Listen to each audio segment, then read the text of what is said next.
kotati ana fabdi barabara sin darbe dufe ani kuno ite ko argeba Jesus wanunda kotati ana fabdi barabara sin darbe dufe ani kuno ite ko argeba ana na wal fachu da fi matin pakatem chupama teru na vakake takata lalike aduma ana na wal fachu da fi matin pakatem chupama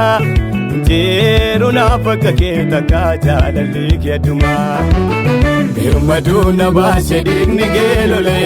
birmaduna base digni gelole serenyam nagae birmaduna base digni gelole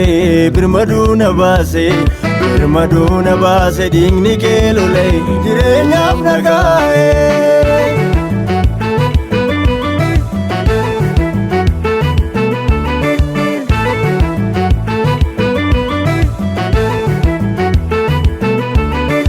Olita arara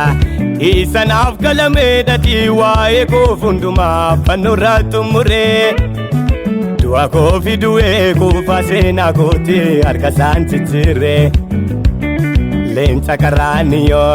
nadam farsa magage adunya unda talalabam dubike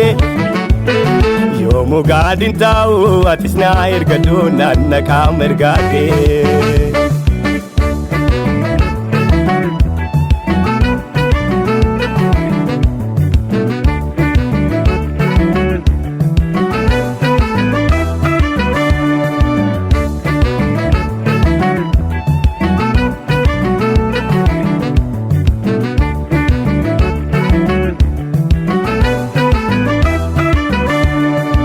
Mataun koyu tumbe kamini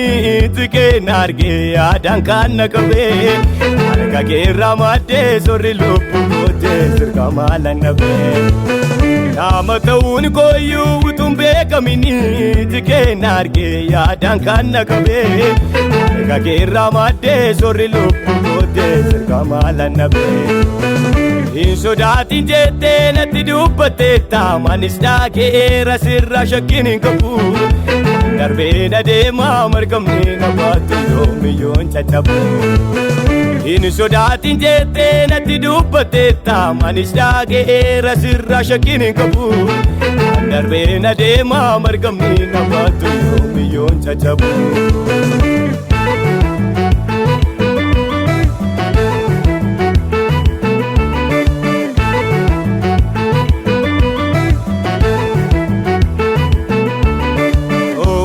Lupu ko Jesus fayyisa ko sirka tolla na me fayyeram chamni ko nanan dandau andarbe na dema pada durre ko to wata lupu ko Jesus fayyisa ko sirka tolla na me fayyeram chamni ko nanan dandau andarbe na dema pada durre ko nafi vera natin dukana farsu male mal regen ko Umurera nav Jesus dimmago banamera balbali durako Nafi vera natin dukana farsu male mal regego Umurera nav Jesus dimmago banamera balbali durako Banamera balbali durako Banamera balbali durako Banamera balbali durako Banamera balbali durako